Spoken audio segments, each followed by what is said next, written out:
All right, welcome everybody to a live episode here of Mike's Money Picks. We have got another live Underdog college football best ball draft coming your way tonight, and we have got a guest. He is back on the show for a second time this season. We've got Josh Chevalier of Fantasy Points. If you guys have watched our shows with Josh before, you guys know that Josh knows ball, and he's really good at this Underdog draft and stuff. He really knows college football. One of my favorite people to talk college football with. So, Josh, thank you for coming back on today.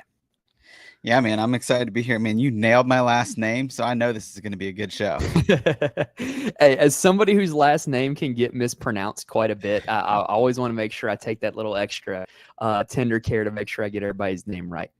Yeah, So that's awesome. if you guys are watching us live and you would like to draft with us, we are about to join a Best Bowl Mania. It's a $10 draft on Underdog. We're about to join a lobby. Last time we did one of these, we were literally the first one in the lobby, so we spent about half of our show waiting for the lobby to fill, which was good and bad because, it allowed us to talk about a lot of different things going on in college football. But, if you guys are here for the draft, we don't want to have to wait for the draft. It's kind of like waiting for the main event, right? So if you guys are out there watching, go ahead, load up Underdog, get ready to join and draft with us. Let me go ahead and share my screen. We are in the right lobby. Best Bowl Mania, $10. Yeah, if you're joining with us, make sure you join the right one, dude. Don't join the transfer portal or the tailgate and end up drafting the other one now, because there are 3 great contests on at Underdog now. So it looks like we are waiting for 4 people. Okay, that's not that bad. That's not that bad at all. 3 people. Oh, okay. So while we're waiting, yeah, this is going pretty quicker than I thought it was going to. So while we're waiting, Josh, is there anything you're seeing like in the last week or so, anybody who's like rapidly rising, rapidly falling, any big developments in camp that the people need to be aware of that maybe we haven't gotten a chance to talk about during our last show? Yeah, I mean, look, there's a bunch of camp news coming out. I mean, the biggest one I feel like over the last week is we got a official QB1 at Alabama. Yes, And big news that's there. nice. I mean, the reality is we kind of knew, right, that it was going to be Ty Simpson, but it's always good to get confirmation on that, especially, for us that are doing these best ball drafts. So that's a big one. And I feel like another one is, there's places where we thought there would be kind of unquestioned RB1 or, any position. And now we're getting news that maybe it's not the case. For example, you got Kamari Moulton at Iowa. He's been banged up a little bit with a hamstring issue.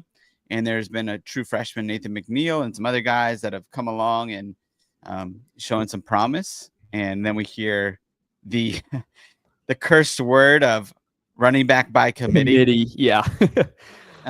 So that hurts. And then you got a place like Clemson, right, where Adam Randall seems to be going right into that role. Gideon Davidson's probably going to be falling down draft boards for Underdog. And then Adam Randall has a knee injury. So I think there's like things like that are there. There's some clarity in some places, and some places where we thought there's clarity, there is no longer. Well, look at this, man. Oh, yeah, we got it filled up quick. Like that's kind of nice. But yeah, like you were talking about this, I think the biggest thing when it comes to like the running back by committees thing is if you're unsure about who's going to start, or if you're worried about a 50-50 split, ask yourself if the team has enough rushing volume and enough rushing success that a guy could get there on half of the workload. Right? Like we know Iowa is going to be this very physical running team.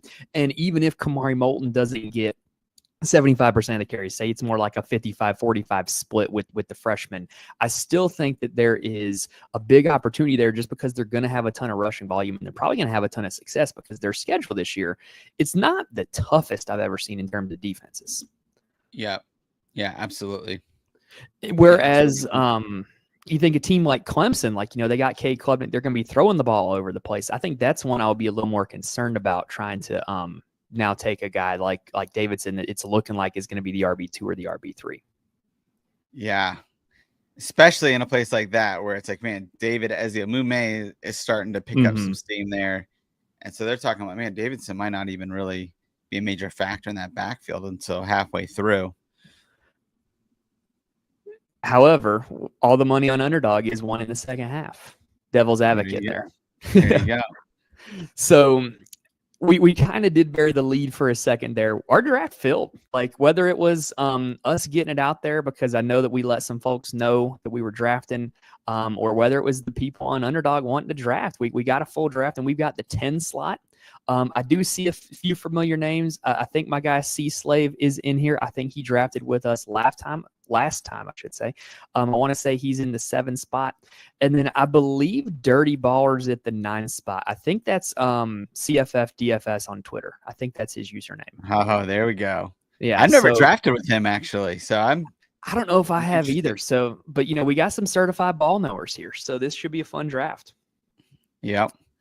And so Colton with a good pick there, because I was so going to take Washington if he fell. Yeah. I mean, that's another one, right? Fall camp news. We find out that Dawson Pendergrass tears his ACL. And only 4 carries. Yeah, 4 the load. Yep. 4 career carries behind Bryson Washington there. So, Dirty Ballers went with the guy I would have taken. How would you – I'll put 2 guys up here. You tell me. What do you think about Dylan Edwards versus Isaac Brown? I like Dylan Edwards. Okay. I'm with that as well. That's a spot where I've kind of gone back and forth among the 2 of them. I think they're both in really, really good spots. I think they're both really, really good picks.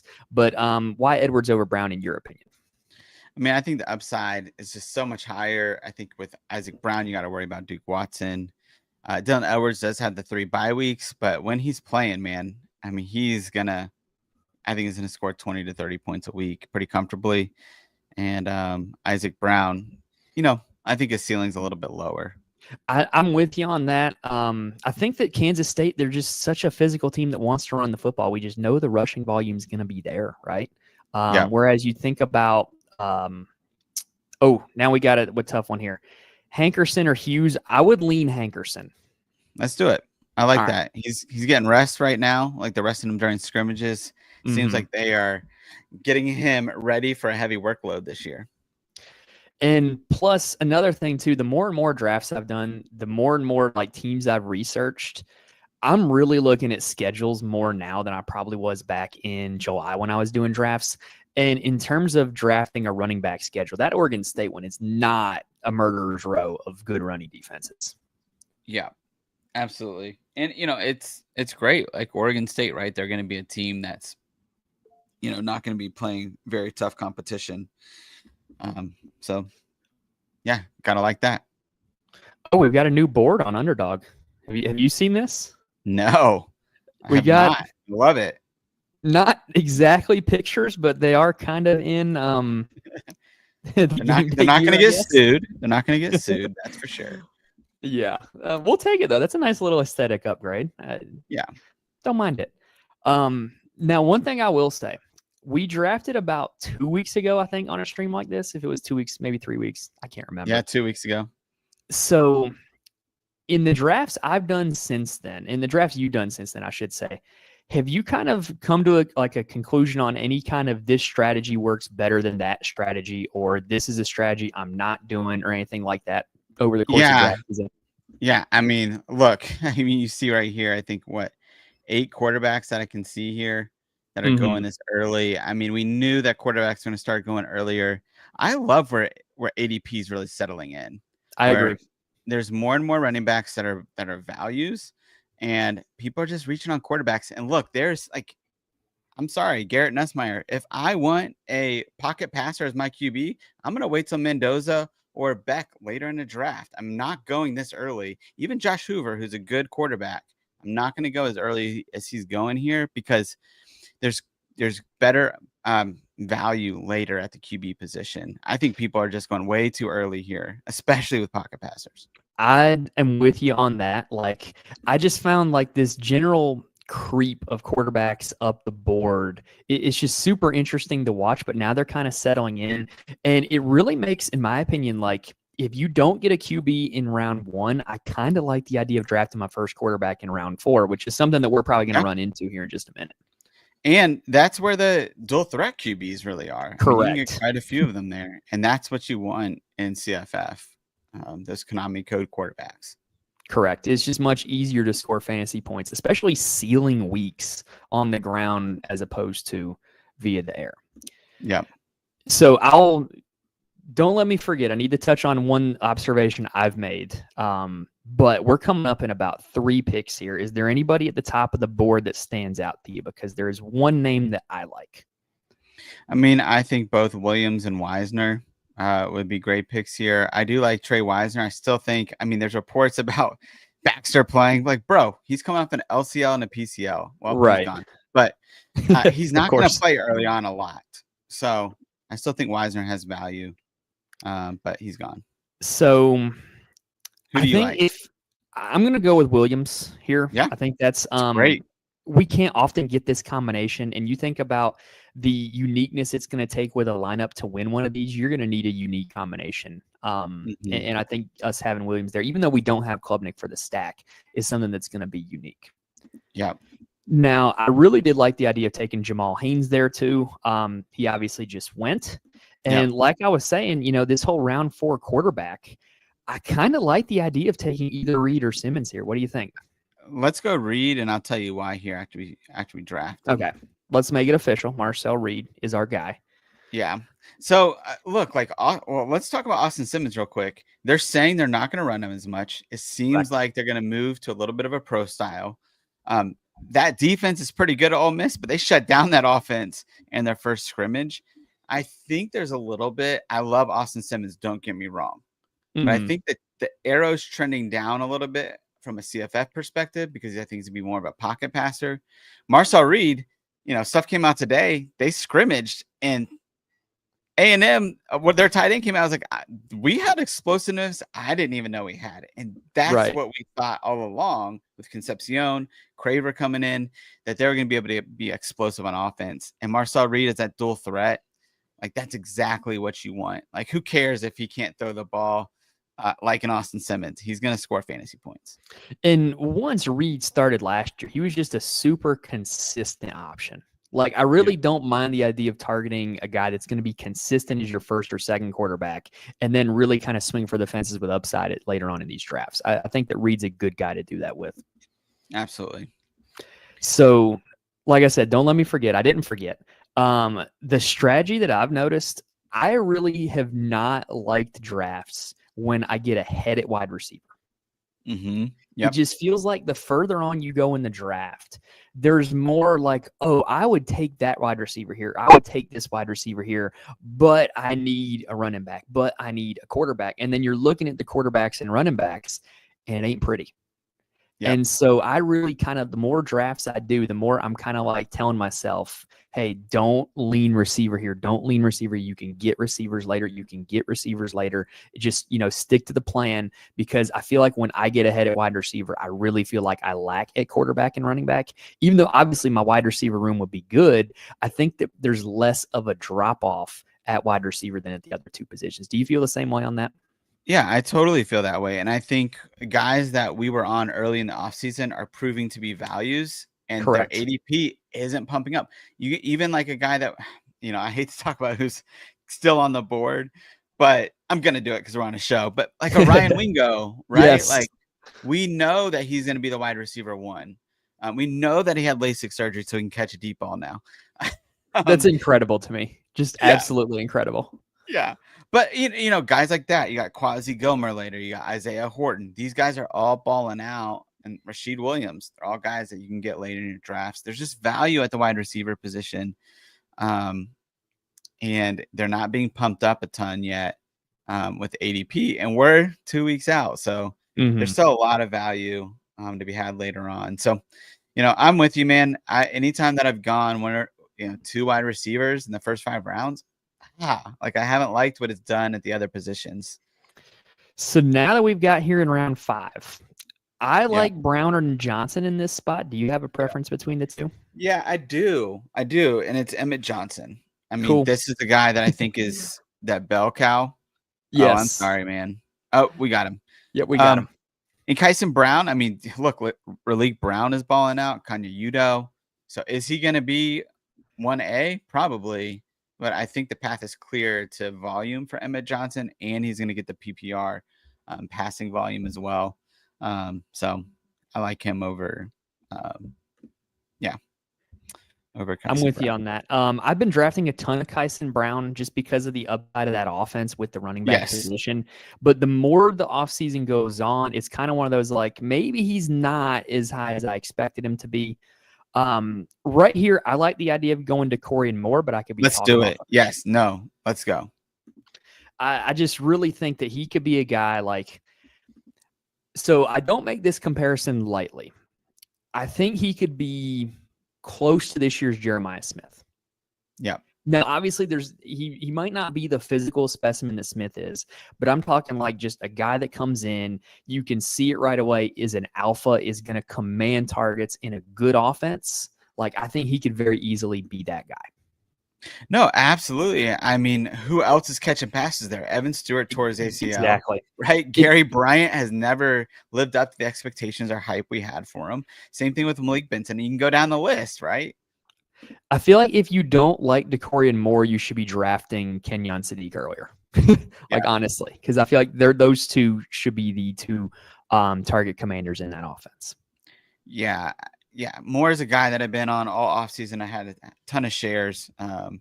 So you're not going to get any disagreement from me with Decorian Moore. So believe it or not, my very first share of him, we were doing one of Carp's full FBS drafts, right? Yep. And it was like the same day that Evan Stewart got hurt. And I was on the clock in a slow draft. And I'm thinking to myself, like, is it too early to take more? And it was in like the 15th round or something like that. And I'm like, no, it's not. And I'm going to go ahead and fire on this. And like, I've been like super thankful for that ever since, because like that's a value that I got in that moment that is not going to be had in any draft since then. Yeah, absolutely. His value shot way up the board. But look, I mean, I think Decorian Moore is going to be very good. You got a guy, again, running a 10 400 meter at, insane. Yeah, 5'11", 180, but then he's catching, or even he weighs more than that, but he's even catching like contested balls at a really high rate. I mean, that's some of his best highlights that we have. So I like him. It's going to be a good one. Trying to prep a little bit here. Now that we know he's the starter, do you think that Ty Simpson at 82 would be a solid choice? Because I do. Yeah, absolutely. I mean, I think he's the guy. He's the type of guy, pocket passer that we want to wait on versus going one of those earlier guys. If we don't get him, the only there's one running back that still jumps off the page to me. I wouldn't mind taking Le'Veon Moss to kind of have like a pseudo stack. I'm still taking a ton of Dylan Jones.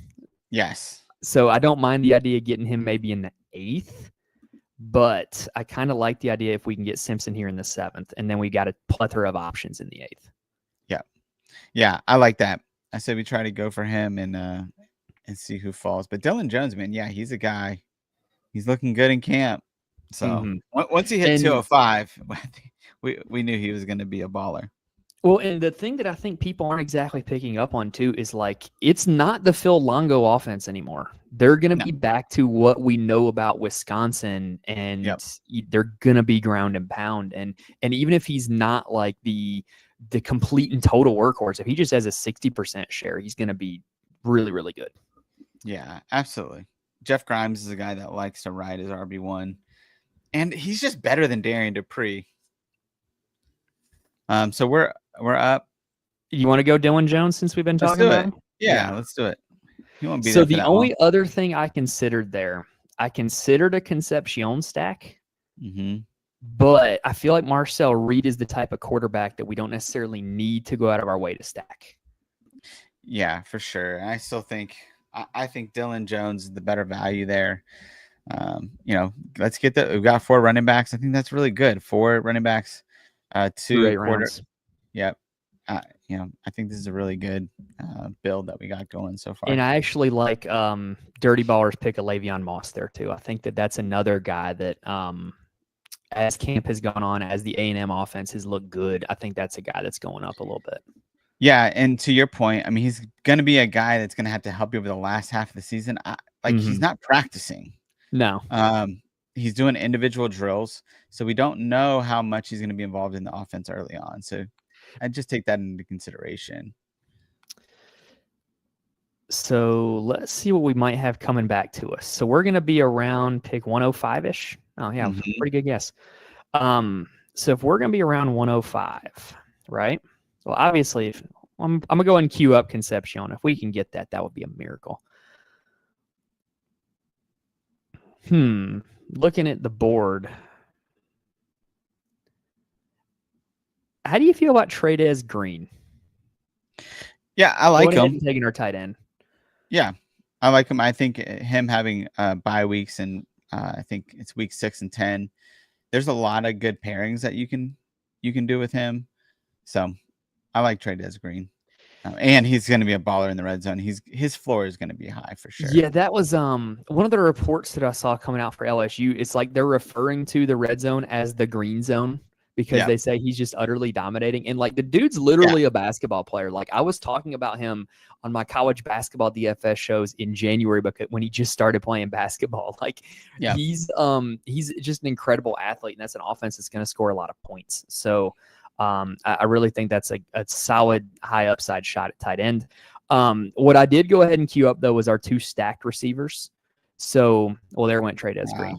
So if we can get our stack with Concepcion or Bernard, I think that would be a solid option as well. And I do think that Simpson's probably a better quarterback to stack than Reed. But if we had gotten Concepcion to fall to 106, that would have been an incredible ADP value. Yeah. And, honestly, I think you could even wait and get Isaiah Horton later. I mean, I like that idea too. Yeah. Yeah, I don't mind taking 2, even 3 pass catchers on some of these teams that are going to be successful passing offenses. Just because, what if we take Bernard, and then what if it's Horton that has the big game in week 13 or 14 when we need it, So I don't mind the idea of taking both at all. Yep, absolutely. So now it's going to be coming back to us. Looking at what we got. I don't feel like we need to go with another running back, but I don't mind Terrion Stewart here. Wait, he just got taken. Never mind. I don't necessarily feel the need to go tight end with that looking at me at the top of the board, though. Yeah. I mean, there's some good stacks later on at tight end, like 2 different tight ends you can get, right? Like a Sam Roush and some other guys that their bye weeks pair up really well. You just want to go Colin Lacey here? Yeah, I like it. Yeah, I think that's a heck of an ADP value for Lacey. That's a guy that I think that, I think we talked about this last stream was, the Jeff Brom wide receiver 1 has just been absolutely money in fantasy. And if he ends up being that this year, then that's going to be an incredible value. Yeah, I think his values dropped a little bit because people, hear that Chris Bell got some pub with, NFL sources. And it's like, look, the guy just doesn't run a super diverse route tree, Chris Bell. Right. And so I think Colin Lacey has every chance to be the wide receiver 1. He's dynamic with the ball in his hands. Well, and, I'm kind of somebody that I tend to trust my own eye. And with him, and I believe it was the Notre Dame game last year where he came up just out of nowhere and had like 4 for 94 or something like that. Mm-hmm. Like, I was impressed. Like, you can get open against that secondary. You can make plays against that secondary. You're going to be all right. Yeah, absolutely. Yeah, he's a dynamic receiver. He's much more dynamic than Chris Bell, in my opinion. I mean, Chris Bell's got size, speed, but again, I don't see the route running there to really, scare a defense. So now we're getting in the point of draft where I'm probably considering taking my 3rd quarterback in one of these next 2 rounds, but I'm not going to force it. There's still plenty of names in this range that I like, that I don't feel the need to force it. Yeah. Yeah. I mean, I think you're usually taking what, five QBs in a draft? I've been pretty much consistently 5 QBs. Yeah. I mean, I'll tell you what, a guy, we don't need to go for him yet, but a guy like Nico in the next couple of rounds, I mean, he's been getting a ton of hype.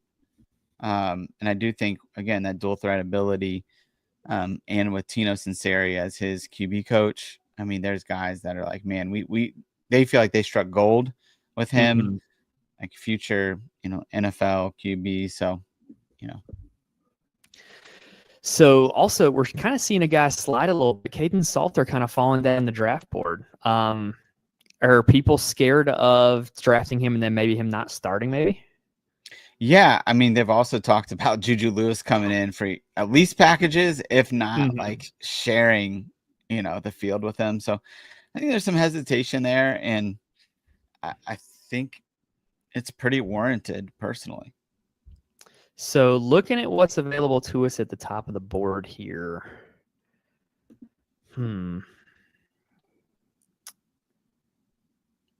Trying to like do a little bit of like mental math here. Yeah. I really like the idea of taking Nico, but I don't know if he'll fall to us in the 12th. Yeah. So is there anybody that like we would need to take here that we can't get in 5 picks? I don't think so. I mean, I think so all these let's guys go are ahead. be... Let's go ahead and show some conviction on Nico here, and then let's see what falls to us. Because I do think that like there's a lot of running backs and wide receivers in this range that I find to be all about even. Like I like Clement, but I'm a little bit concerned if he's actually going to be the wide receiver one there. I do think RJ Maryland is a tight end. It would actually be a really good pick for us here too. Yeah, I think that's a great nab. You need to look at what his bye weeks are. Maryland. Yeah, RJ.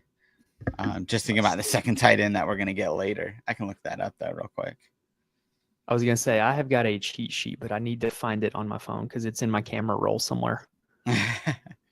Yeah, I got a little best ball tool here that I use. Ah, man, somebody took Maryland from us. Did they really? Let's go with Clement. Or actually, I'm going to go Duke Watson. Yes. Did I get it in time? Cool. Okay. Yeah. I don't think Clement's going to be the wide receiver one there. There's a lot of talk that he might not even start. Another thing, too, it's like me having the voice in the back of my head of like, hey, like we don't need to rush receiver. We don't need to rush receiver. Let's go ahead and take a running back. That in Duke Watson, like he flashed some upside last year in a limited role. And if something were to happen to Isaac Brown, that's like having a first-round pick. Yep. He's a league winner if something happens to Isaac Brown for sure. That's great. So the only thing now that I'm a little worried about is it's kind of getting dark early at tight end. Yep. I have been drafting a ton of Velling, but he apparently has this foot injury now. I don't think it's going to be super debilitating, but it's enough to give you pause like, hey, big guys and foot injuries generally is not a good combination. Yeah. Oh, that's a very ball-knowing pick by Jay Morgan right there, by the way. Yeah. Rashid Williams. I think he probably could have taken him later, but I do like Rashid Williams a lot. Yeah. Jay Morgan is one of our subs at Fantasy Points. I think he's going off of some of our rankings. So he probably took him where we ranked them versus ADP. Looking at his team, I could buy it. Yeah. He's got a solid squad. I'm gonna be honest. I kind of like what he's doing. Yeah. All right, so now we've got to wait a little bit longer. I'm gonna just keep Velling in the queue, and if he falls to us, we can take him. If not, we might need to get creative. I don't mind the idea of taking Shapen also at quarterback. Yeah, Shapen. I mean, that offense is going to be good. Jeff Levy's been good everywhere he's been. If it came down to Shapen versus Raiola, I think I would lean Shapen, but what do you think? Yeah, I'm totally with you on Shapen. Particularly over Raiola at this point. I think the schedule I think they're definitely going to throw a bit more, and they will with Raiola too, but I just worry about the Big Ten more than SEC defenses. And with Shapen too, it's like pretty much the last 3 years when he's been healthy, he's been really good. Yeah. And if the only concern on the guy is going to be health, I feel a little bit more secure in that than like if there was a concern on the offensive system or the guys playing with him or anything like that. So looking at what's next to us, though, I don't think it's likely that we're going to have a quarterback taken in the next 4 picks. Yeah. So I'm going to roll the dice on Shapen and secure Velling. I was worried that Joe Haddock here was going to take a tight end and get Velling. Yeah, that's good. So there's 1 pick down. If Shapen does not fall, is there up? He did not fall. Dang it. Is there anybody that's standing out to you at the top of the board? You want to go back up? Yeah. Where are we at? Oh, I mean, I like Ian Strong there. I mean, I think do he's a too. guy. Yeah. I mean, you look at what he did last year, and that was with Demir Miller competing for targets with him, and now he's not going to have that, and that's an offense that doesn't have Kyle Mononga anymore. So gonna be looking to throw a little bit more. Dang, I'm kind of disappointed we didn't get Shape in there, but we still got time. Yeah, there's still. I mean, quarterbacks again. There's battles that we're figuring out now on what they're going to do. I mean, even BYU with Bear Bachmeier, true freshman, so you never know how that's going to work out. But man, he's dual threat. That's an offense that has some weapons, and it's been a good offense for CFF over the years. So, even guys like that, like, they got to still be available at the end of drafts at this point. So you may be more privy to this than I am. I know Bear Bachmeier's brother is Tiger Bachmeier. Yep. Is Hank Bachmeier also related to them? Correct. So how did Bear and Tiger get two cool names, and then there's Hank? Like, maybe there's a different dad or something, a different mom. I don't know. That is a great question. I saw that on X the other day. Somebody was like, wait a minute. Tiger and Bear? And Hank. And Hank. Well done. So this would be a good time to go and get caught up on the chat. Let's see what we got. So Braden's saying, be watching in the morning, going to go to sleep here. Yeah, I don't blame you. Getting late on the East Coast, totally can sympathize. Yeah. So hopefully you enjoy this in the morning. C-Slave in the draft with us. I believe he was talking about DeCorian Moore right here. Yeah. That sounds right. And then, because I know C-Slave's an Oregon guy. And then been high on Dallas Wilson too. Yeah, there's a few positions on here that I think are incorrect. I think that really Derek McFall is a running back, and he's still listed as a wide receiver. Yeah, the fact that they can't change position eligibility on here, it does make things interesting.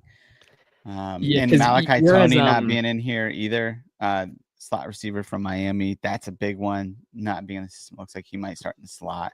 Because so I know, with doing all the leagues in the drafts on Fantrax is like the total opposite. They'll just change your position at the drop of a hat, and you got to deal with the consequences. Whereas on here, they're rigid.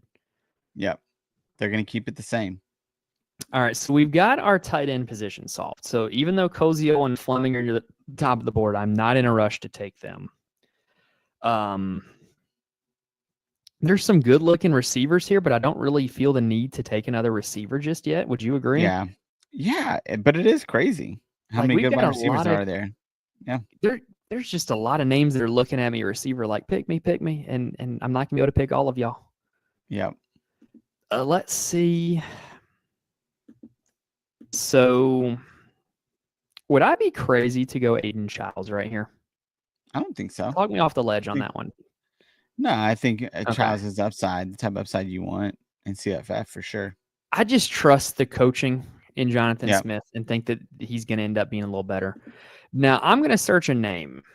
Is Mike Washington still on the board? Yes. Yeah. Should we go ahead and pull the trigger on that? Because I think that ADP is rising. Yeah, for sure. In case you guys are not aware, watching, Mike Washington transfer via Buffalo, via New Mexico State, now at Arkansas, and he is just getting some really good reports out of camp. Apparently, he's going to be the leader in the backfield, and it's one of those situations like we were talking about earlier where that offense is probably going to have enough rushing volume that he probably, if he outpaces Braylon Russell, is probably going to be a really solid value taking him at the end of drafts. And I was drafting a lot of Braylon Russell early in the offseason because I thought he was going to be the starter. And so now that Washington's kind of securing the job and I can get him even later, I'm all over that. Yeah, definitely the two players are trending in two different directions. Right. So now we've got 6 running backs, and I'm going to be honest with you, that's a good-looking running back room. Yeah. I would be cool if potential and lots of upside there for sure. I would be cool if we just let that rest and focus our last 4 picks on other spots. Yeah. Because I probably want to get 2 more receivers. I still like the idea of getting to Isaiah Horton late at receiver. He's gone. Oh, he is? Did I miss that? Yeah. No. Oh, Yep. man. I think it was like 13th, 14th round. You're Maybe right. 12th. 13th round. Our guy, Jay Morgan, again. He's using, yeah. And he also took McFall, the Debo Samuel in disguise. Yep. All right. So now let's see what we're looking at. So we got about 9 picks till we're up again. Also, another one, I think that Joey Aguilar out of Tennessee, I think it was kind of baked into his ADP that people might not have thought he was going to start. Yep. And now that if he ends up winning the starting job, which it appears he's going to, that's an offense that just produces a ton of relevant fantasy quarterbacks. I think that that's a really solid late round quarterback pick there. Yeah, absolutely agree. All right, so we know we're going to need one more quarterback. There's our guy, Bear. Oh, Dylan Lonergan recently named the starter for Boston College, I see. We don't have to take him yet, though. That's for sure. I don't feel the need to pull the trigger on any of them right now. No. Even like as much as I love Bryce Underwood as a prospect, I just don't think there's enough volume in that offense to really make me think he's going to have a big year. Yeah. Like he's one of those kind of like JJ McCarthy was. He could be very good in real football, but actually not that great in fantasy. Yeah. Particularly, they're going to tough defense that they have, right? And, a lot of low scoring games, I imagine. I love Quasi Gilmore, though. Okay, that was gonna be my next ask. I think that he is the guy that I'm eyeing right here. Would just give us another wide receiver, and there went Bear Bachmeyer, by the way. Just give us another wide receiver, looking like he's the wide receiver one. We did end up with Nico, so that's a stack. Yeah, that's a really solid stack we got there. And they're showing a lot of connection in camp right now, so that's a good one. I mean, yeah, they think Quasi Gilmore is a future star. So. And another thing that I saw somebody ask on Twitter the other day, I can't remember who they asked. They were like, "Are we supposed to just trust all these beat writers at camp?" And it's like, it's their job, right? So like, they're not going to try to give you bad information as a part of their job. So I'm not saying that every camp report is going to be accurate and every guy that gets hyped up is going to be great, but like, no one's out there trying to feed you misinformation. Yeah. You good with Roush as our second tight end? Yeah. Right yes, absolutely. I think he's definitely the guy that we should target, and helps us feel better about Veiling. What'd you say? I think it makes us feel better about if Veiling's hurt at all early on. I mean, we're gonna have Sam Roush, and he'll get a ton of targets there at Stanford. Yeah. I mean, that's an offense that I don't know who they're going to be throwing to out wide, but Roush is a proven commodity at the tight end position. He could be that team's wide receiver one almost. Absolutely. All right, let's go ahead and get caught up on the chat. I see my guy Dan Brown is in the chat. What is up, Dan? Earlier in the summer, me and Dan did a draft. If you guys have not seen that, go check that out as well. It's still on the channel. And then Darren tweeting says, "What is your ideal position breakdown? 4-6-6-2." So well, you got two more, Darren. I was going to say, doing the quick math here, I think for the NFL that would work because it's 18 in the NFL. In college, we get 20 though. So, and Josh, I'll let you speak on it as well. But I'm generally like locked in at 5 quarterbacks and 2 tight ends. Yep. Like those 2, I'm pretty much locked. And then the rest of the 13 spots is some 6-7 or 7-6 for me. Absolutely. Same for me. I just think that when you look at the lineups last year that did well, like both my personal lineups and in the contests I was in, that was kind of how the breakdown worked out. The tight end position is like, I don't want to use the word irrelevant because I think that would be too much of a stretch, but the tight end position, it was like if you were taking 3 or 4 of them, you were just kind of like bleeding points at other positions. Yeah, it's only relevant if you have like Tyler Warren or, somebody that's going to really stick out of that position. So now we need to make a decision on quarterback, Josh. Yeah, those are some quarterbacks. Yeah. And some of them, they're not necessarily starters yet. Jay Morgan taking a guy, Steve Angeli, that I like because I think he wins that job. Yeah. If I knew Taven Jackson was going to be the starter, I would like that a lot. Yep. I'm looking. There's no way that's jumping out at me yet. Yeah. I mean, Yeah, there's a lot of potential. Yes. I don't know. I mean, I guess if you want to go safe, right? Like a Billy Edwards, Dylan Lonergan. Let's go But Billy Edwards. Because we already got Dylan Jones, right? So if our theory is Wisconsin's going to be a good ground and pound offense with a dual threat quarterback, then if Dylan Jones isn't scoring points, Billy Edwards is. yeah. So that kind of covers our back a little bit. Yeah. All right. Speaking of which, now we got I'm probably thinking receiver here because I like our running back room. Yeah. Looking at what we got at the top of the board, I think Emmanuel Henderson would have been a decent shout. I like both of these names at the top of the board. Yeah. Hawkins and Bond, is there one you would prefer? Probably Bond out of those two. Did Ashton Hawkins? I guess he did get cleared. I think that them naming Lonergan the starter helps Bond. Yeah. Because now you've got like a guy with certified passing pedigree, and Bond was getting like fed targets once Castellanos got benched last year. Yeah. So if he continues to get fed targets like that, then that's going to be a solid selection. Because like honestly, you look at our receiver room, every guy here is likely to be their team's wide receiver one, except for Bernard. Yeah. Yeah, it's and pretty even crazy. even then, I think that Bernard is going to give you wide receiver one production some weeks. Well, the other thing is that even the ones that aren't wide receiver ones are in good passing offenses, right? Correct. So, I think that this is really good. I mean, we targeted good passing offenses or we target wide receiver ones. And I think both of those are good strategies. I'm feeling pretty good about this one, Josh. I got to be honest with you. Yeah. Because I love the way I think the board is actually getting better. I think the more that there's fall camp news, right? Mm-hmm. You have people that aren't going to be able to keep up with all that. And so you're just going to find value. And I think quarterbacks pushing up the board is a mistake. Mm-hmm. And it's one that you can capitalize off of. Yeah, like you see here, like we were talking about earlier, is the whole 2 running back start. We got 2 elite backs there. Yep. And then our first quarterback in round 4 is Marcel Goodwin. Like, I don't think he's too far of a step down from some of the guys going at the end of round 2. No. I mean, particularly with his consistency, right? We talked about wanting a high floor guy, and I think he nailed that. Also, I got to ask you, because it's kind of the in vogue story of the day. Do you think that there is a suspension for Mateer with the Venmo stuff? No. No. No. Should there be? Did he gamble? Yeah, I think so. So the only thing I think if Oklahoma were smart, I think Oklahoma could make the NCAA go away if they just said we're going to suspend him for the opener and we're done with it. I think the NCAA would be like, cool, we're done here, and nothing would have to come from it, right? The only thing I will say is like the whole "it was just a joke" thing has never been a valid defense in a court of law. Right.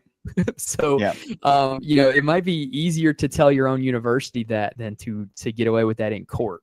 But fortunately, it seems like he's not going to be in court because, it's not a criminal offense. The guy just bet one of his friends a USC UCLA game and paid him on Venmo. Yeah. And just another example of like, hey, like if you're famous or popular, hide your stuff. Yeah. Like all of it.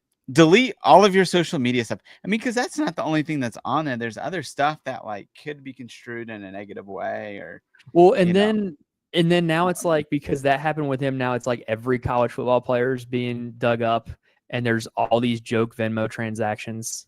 Yeah. Like there was one I saw, I can't remember who it was, but somebody like paid for butt stuff. And it's like obviously just a joke. And at least, at least the NCAA can't come after you for butt stuff. Yeah, absolutely. So if you're 18 years old, hide your social media stuff. If you become a D1 athlete, it'll go better for you. So let's take a look at the board as a whole here. Like I said, I feel really strong about our squad. Looking at everybody else's squads, we mentioned him a few times during the draft. I really do like what Jay Morgan did too. Yeah. He kind of had the anchor quarterback in Klubnik.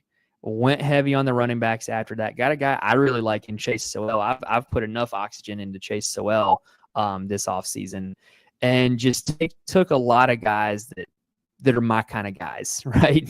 Yeah. So shout out to Jay Morgan for his draft. Colton Slavey, I know, is in here with us. He went with a heavy Notre Dame stack, which I don't mind. Because I think that Notre Dame offense is going to be scoring a ton of points. And I think that, by kind of taking those pass catchers at the end, if CJ Carr ends up winning the job, which I think he will, you're going to be getting some ceiling weeks out of those guys more often than not, at least one of them. So cheap stacks. Yes, cheap stacks are super valuable in this thing. Yeah. And then I see he also had the NC State stack with Bailey and Rodgers. I like Noah Rodgers, for the record. So I think I like CJ Bailey. I mean, if you go back and look at CJ Bailey and what he did in CFF, it's pretty sneaky production over the last 6 weeks of the year. So it was better than people think. Yeah. Like I remember playing him in DFS a few times and being like, 22 points out of a guy that's like 5-6K, I will live with that. And totally. It gives you a lot of flexibility with the rest of your lineup when you got a cheap quarterback doing that. Yeah. So now Jack in the chat, he says best and worst team on the board. Oh. No, see, I don't want to bash anybody too bad because you could end up as a freezing cold take where I bash this lineup and it could end up winning Best Ball Mania, right? Yeah. But I'm trying to find one. Is there a strategy that I did not agree with or a strategy I did not like? Well, that turn right there of Ryan Williams and Devin Dampier at the 1-2 turn, I wouldn't do it, but I'd see the argument for it. Yeah. But I don't mind the rest of his draft. Yeah. Like he, I don't think I would have gone 3 tight ends either, but hey, I see the argument for it.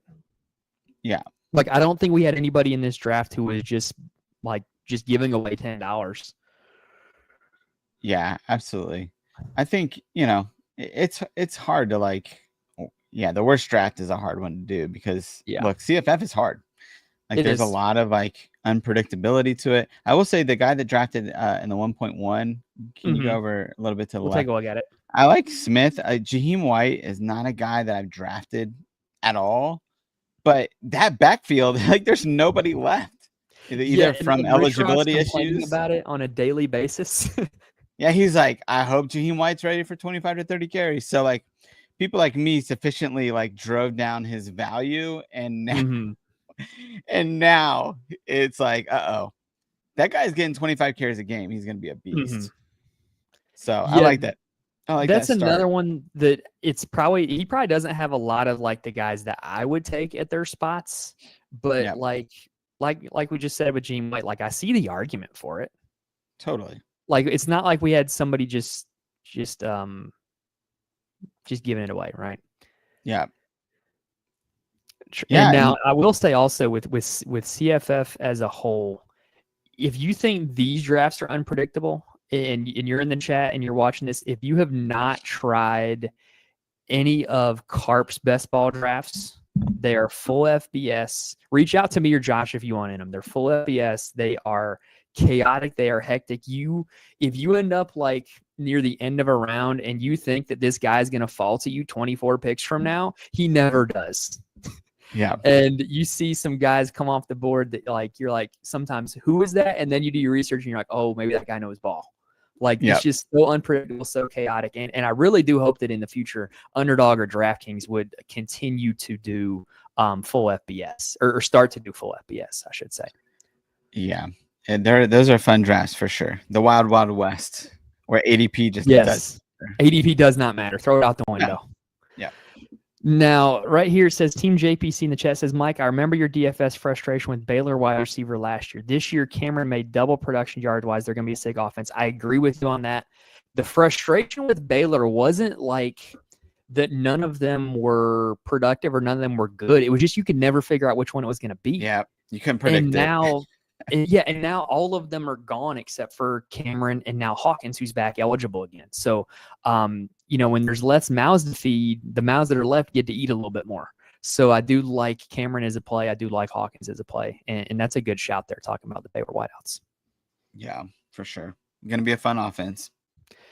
So last one in the chat, like I said, we're just kind of here talking ball because that draft went by pretty quick. So if you guys got any questions, throw it in the chat. We're here talking for a little bit longer. And I'm probably gonna head to bed because it is getting late here on the East Coast.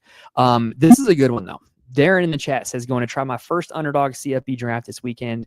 Any diehard philosophy to follow?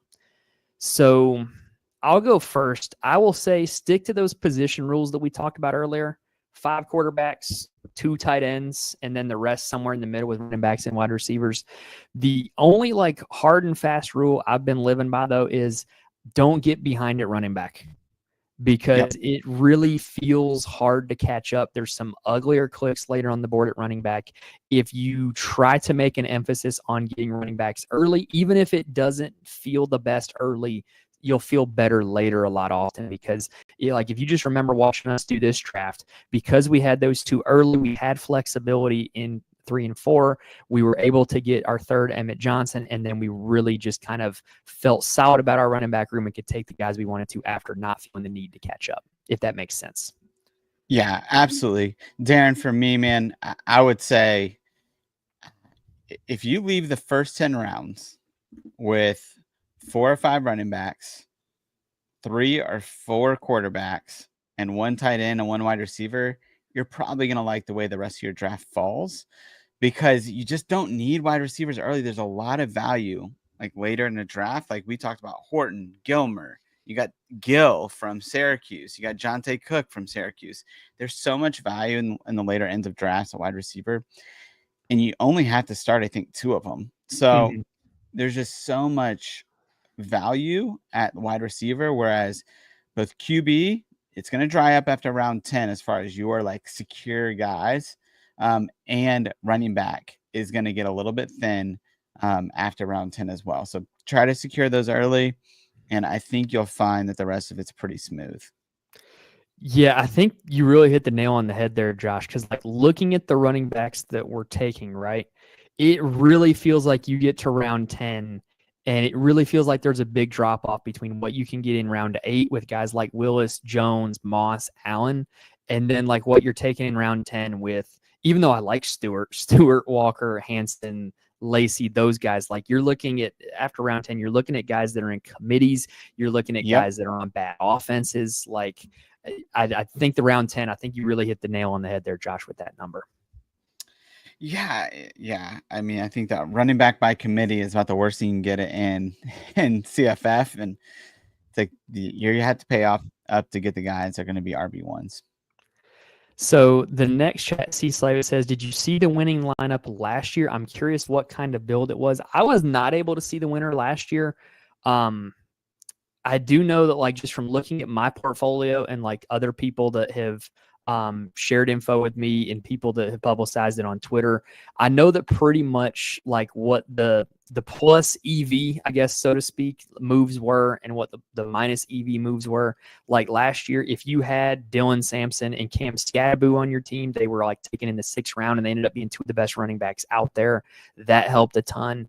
If you had Tyler Warren on your team, that was like one of the biggest needle movers because the rest of the tight end position was kind of so much of a dud and he could be had late in drafts. That was big. But like pretty much for the most part, the same basic template of 5, 6, 7, 2-ish was kind of the format that a lot of the successful teams had. Yeah, I mean, you can deduce it down to 2 players last year for those that really won. It's John Mateer and Tyler Warren. Yes, I forgot about Mateer as well. Yeah, I mean, he was a 10th round pick because he was in a QB battle. And that's the thing, like, C-Slave, what you need to figure out is you need to be on the right end of position battles. You need to get post-hype sleepers. And then those true freshmen coming in. I mean, those are really key places where you can find the edges. And look, the guy that won it last year was a Penn State fan, so he had a bunch of Tyler Warren. Makes and sense. That just helps when you're drafting him in the 17th round, and he's by far and away the best tight end. And then John Mateer, you're drafting in the 10th round, and he is, going bonkers every week as a dual threat. So, if you're able to find those edges, that's really where it's to be had. I think, even this year, the other thing you can do is find handcuffs. So Duke Watson, who we got in round 12, man, if Isaac Brown gets hurt, which he did last year, he had some shoulder injuries because he's not a big guy. If he gets hurt, then Duke Watson is an absolute stud and a league winner. So finding those guys, or as my buddy calls it, it's the power three. So it's three wide receivers and good offenses. So imagine like Alabama, right? Jeremy Bernard, Isaiah Horton, Ryan Williams. If one of those guys gets hurt, the other two are going to feast, right? So, it's those type of things where you're able to find edges later in drafts. Yeah, I'm trying to think off the top of my head. Like, is there any other handcuffs that you see having similar value to Duke Watson? Because I know that probably the highest drafted RB2 is Katron Allen, but I would not consider him a handcuff in any way. No, not at all. Another backfield I think about like that could be Miami. That's a good one with Lyle and Fletcher. Yeah, Lyle's a future NFL running back, super fast, but Fletcher's going to get the start there. But I'll say Lyle's a great value right now, going as late as he is. I don't think people understand what's going to happen at Miami. I'll tell you. They're going to start Fletcher. He's going to get like 10 to 12 carries in the first half, and Lyle's going to get like 6 to 7. Second half rolls around, they're going to lean on Lyle. If you look at last year, the guy had 2 or 3 60 to 90-yard runs at the end of games, because when defenses are tired, you bring in a kid that's 210, but he hits like 22 miles on the GPS. I mean, that kid is good, and I think he's going to have the spike weeks that we love in best ball. And if Fletcher gets hurt, which he has in each of his first 2 seasons and has had ball security issues, then Jordan Lyle can absolutely take over. And I think Lyle is one of those. As you see here, when we drafted, Lyle went at the very end of the 13th. Fletcher went in the 11th. If you trust your own eyes, I think just based off the eye test, I think Lyle's a little better than Fletcher. Yeah. Specifically for the format we play in best ball, right? Where you're targeting ceiling and you want guys who can create explosive plays. And I think that the only thing that would prevent me from drafting Lyle even earlier is the fact that I think that Miami at their best is probably an offense that's still more pass happy than run happy. But I do think that Lyle's a pretty solid option for a handcuff. Yeah. So I'm a Miami fan. And I can tell you that they want to be more run heavy than pass heavy this year. That's good news. They think that they have the best offensive line in the country. It's pretty good. Lyle. Yeah, you got Lyle, you got Fletcher, and then you got a kid named Charmar Brown that just came in from North Dakota State that ran for 1,100 yards there. So they want to lean on that ground game. There's some play action RPO stuff with Carson Beck, who they love too. But they want to get back to one of those Oregon style smash mouth, not smash mouth, but run 55-45 maybe split. So now it looks like we got a few more questions in the chat. So Jack's saying, is it better to stack a lot of players from high production offenses like Texas Tech, Miami, Ole Miss, or to just keep QB and wide receiver where it makes sense to stack? So the only thing I will say about that is, like, I'm not like a big mega stack guy in this best ball. Like, I'm not going to take like 4 or 5 guys on one offense. I think that just kind of gives you less outs. Like, if you think about it like playing poker, and you need that next card to come up in your favor, you want as many cards as possible that can hit, right? And if you take 4 or 5 guys on one offense, then you're really making yourself dependent on that one offense for a good outcome. I don't mind taking it when it's somewhat correlated.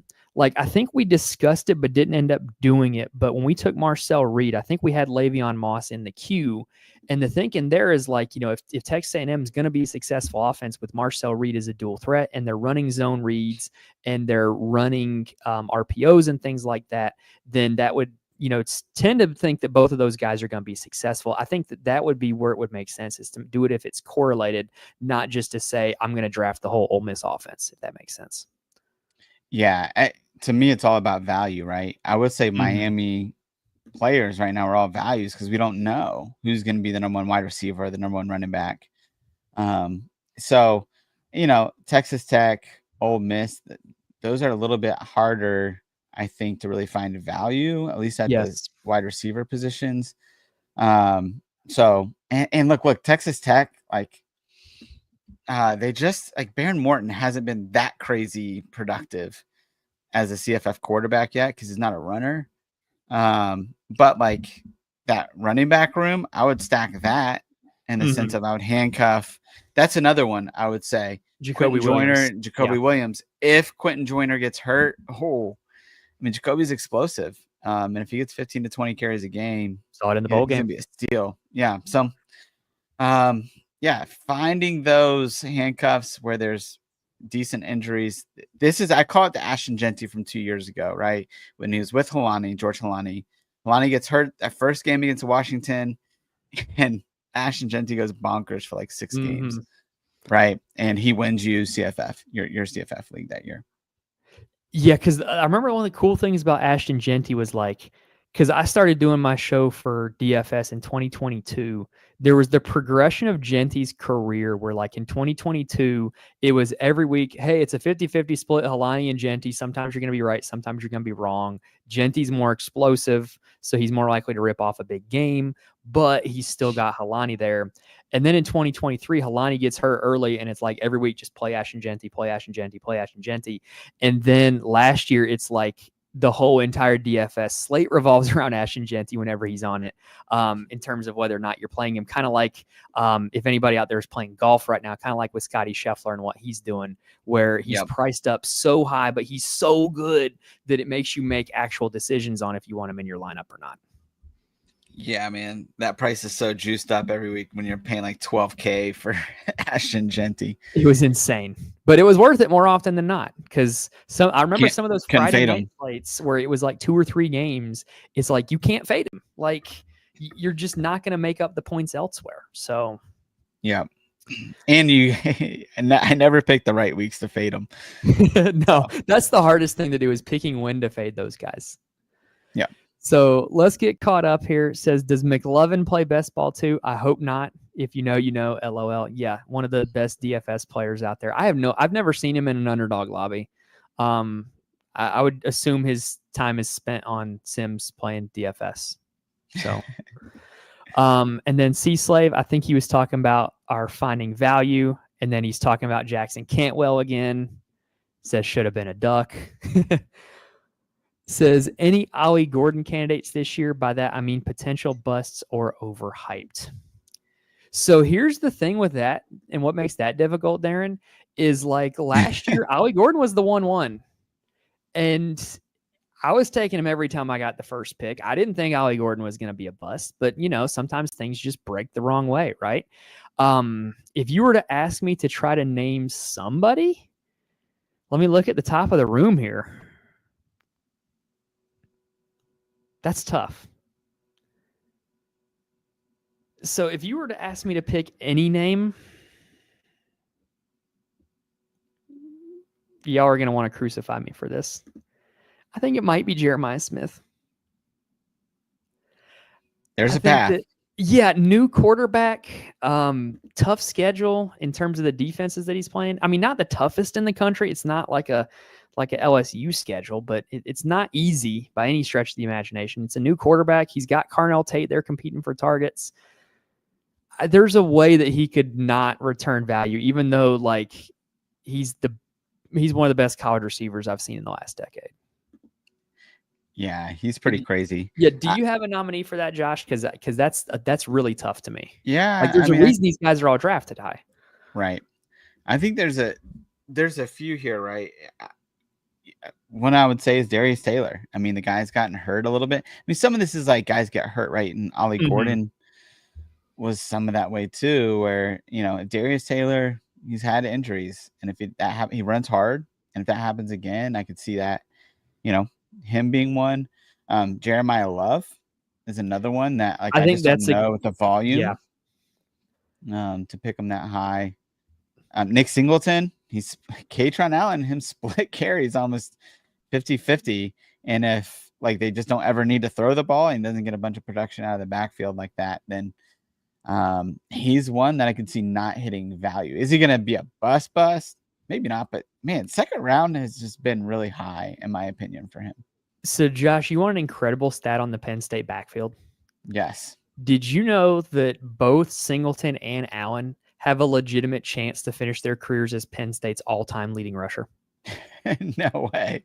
That's amazing. They've literally been like their entire careers next to each other, and they've both been incredibly productive. And I would have thought Penn State, you know, they've had a lot of good running backs over the years, But those two guys, they're on track to be 1 and 2 if everything goes according to plan this year, which is insane to me. Yeah, that's crazy, man. Yeah, good running backs. Yeah. Hopefully they use them well. All right, so no more questions in the chat. It's getting past 11, so I don't know about y'all, but I'm about to head to bed soon. But before we go, let's go ahead and wrap things up. So remember, Josh, absolutely elite podcast that he has, the Fantasy Points College Football Podcast. They had a new episode this morning. If there was any camp news, risers, and fallers that we didn't talk about on here, he probably talked about him on his show that came out today. So go check that out wherever you listen to podcasts, because Josh and the Fantasy Points crew, they do a lot of really good work. And Josh, thank you so much for coming on here to draft this team with me. Yeah, man, it's always fun to get on here and chop it up with you. And man, fun to get an outlet to talk about what's been going on over the first 2 weeks of camp. For sure, for sure. And time is ticking out on these drafts. So make sure if you're out there watching, go ahead and get all your drafts in, get them all in now, because you can't go back and draft more once the season starts. Because I don't know about you, Josh, but I'd love to be able to just join a lobby and draft and not have to wait on it filling all the time. I mean, and to be honest, this is the time. There's 2 times to draft teams strategically, right? At the very beginning, because the ADP isn't set yet. And at the very end, when camp news is out, right, there's been injuries, right? Adam Randall just got hurt today. We don't know the severity of that injury yet. Gideon Davidson was going in the 10th round, and now it looks like he's the RB3 there. I mean, these are guys that like were getting juiced up before that are falling. So there's going to be a bunch of that, right, throughout. And so draft now, because this is the time to draft where there's the best value. And yeah, you hit the nail on the head, because there's a lot of guys that I'm finding myself drafting now that I wasn't clicking back in early July. And now I'm thinking like, dang, I really could have been drafting them the whole time in July, but I've still got time to get more of them. That's the best part, right? Yep. All right, so we're going to go ahead and wrap it up there, y'all. So thank you guys for joining us tonight. Hopefully y'all enjoyed the draft. Hopefully y'all enjoyed the show and just all things college football. If you want more, again, make sure you're subscribed to this YouTube channel, because we're going to be doing college football DFS every week, starting in week 0, which is next week. So make sure that you're around for that, and then go follow Josh on Twitter. Go check out the Fantasy Points College Football Podcast. But we're going to go ahead and sign off. Thank you guys for joining us tonight, and best of luck in your best ball drafts this season.